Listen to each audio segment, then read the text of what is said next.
అలాగే 2 కోట్ల మంది మహిళలకు ఆడబిడ్డ నిధి ఎగ్గొట్టడం జరిగింది.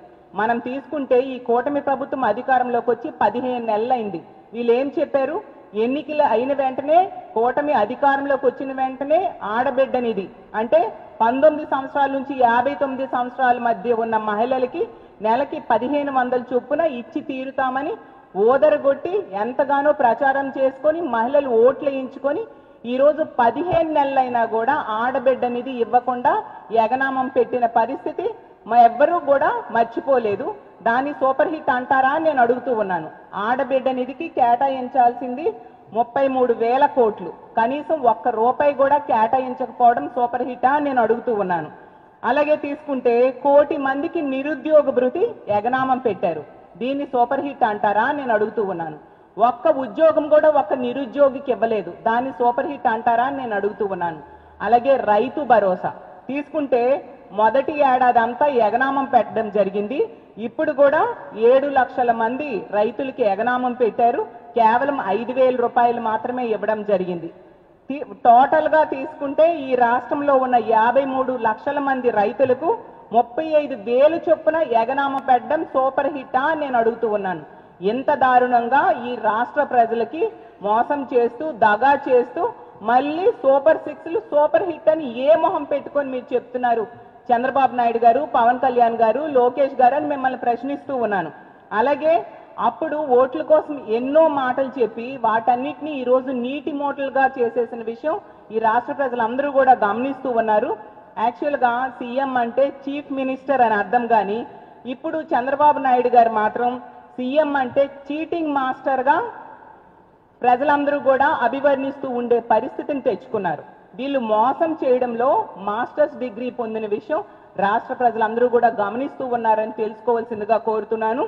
ఎంత దారుణంగా మహిళల్ని చీటింగ్ చేయడం, ఎంత దారుణంగా మోసం చేయడం గతంలో ఎప్పుడు కూడా మనం కనివిని ఎరగని రీతిలో ఈరోజు కూటమి ప్రభుత్వంలో పెద్దలు ఈ రాష్ట్ర ప్రజల్ని మోసం చేస్తూ ఉన్నారు. చంద్రబాబు నాయుడు గారు గతంలో 3 సార్లు ముఖ్యమంత్రిగా పరిపాలించి ఇప్పుడు 4వసారి ముఖ్యమంత్రిగా ఆ స్థానంలోకి రావడం జరిగింది. గతంలో మొన్న ఎన్నికల టైంలో చెప్పారు, నేను ముఖ్యమంత్రిగా పరిపాలించినప్పుడు ఇచ్చిన హామీలు అమలు చేయలేదు, కానీ ఆ పొరపాటు ఇప్పుడు చెయ్యను, ఈసారి ఇచ్చిన హామీలన్నీ అమలు చేస్తాను అని చెప్పి ప్రజల్ని నమ్మించి ఓట్లు వేయించుకొని ఈసారి గద్దెనెక్కి 15 నెలలైనా ఇచ్చిన హామీల్ని తుంగలో తొక్కిన ముఖ్యమంత్రిగా ఈరోజు మనం చూస్తూ ఉన్నాము.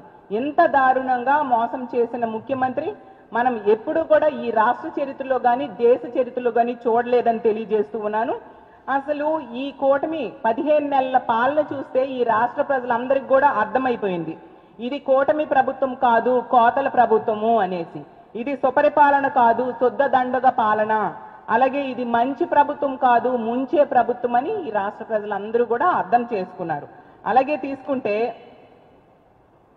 చంద్రబాబు నాయుడు గారు ఎన్నికల్లో చెప్పారు, నేను సేఫ్ డ్రైవర్ని, ఎవరైనా టికెట్ అడిగితే నా ఫోటో చూపించండి అని. మరి ఆయన ఫోటో పెట్టి మరి కూడా ఇప్పుడు కండక్టర్స్ వాళ్ళు ఇచ్చిన 5 బస్సులు కాకుండా మిగతా బస్సుల్లో ముక్కు పిండి మరి బస్సు టికెట్ డబ్బులు మహిళల దగ్గర నుంచి వసూలు చేస్తూ ఉండే పరిస్థితి మనం చూస్తూ ఉన్నాము.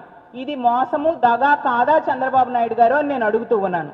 ఎన్నికల్లో ఏమో ఎక్కడికి వెళ్ళినా బస్సులో ఫ్రీ ఫ్రీ ఫ్రీ అన్నారు, ఇప్పుడేమో తూచ్ తూచ్ తూచ్ అంటూ నేను చెప్పడం జరిగింది. ఎంత దారుణంగా ఈ రాష్ట్రంలో ఉన్న మహిళల్ని మీరు మోసం చేశారని నేను అడుగుతూ ఉన్నాను.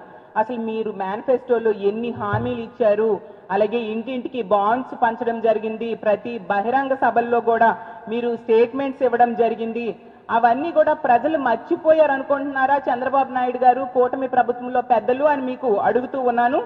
అలాగే మేనిఫెస్టో, ఇదిగోండి మీ మేనిఫెస్టోలో చంద్రబాబు నాయుడు గారి ఫోటో, పవన్ కళ్యాణ్ గారి ఫోటో పెట్టి మీ మేనిఫెస్టో ముద్రించడం జరిగింది. ఇందులో సూపర్ 6 హామీలు సూపర్ 7 హామీలు ఇవ్వడం జరిగింది.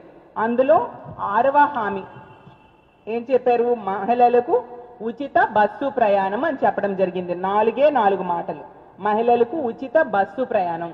మరి ఇందులో మీరు ఎందుకు షరతులు పెట్టలేదు?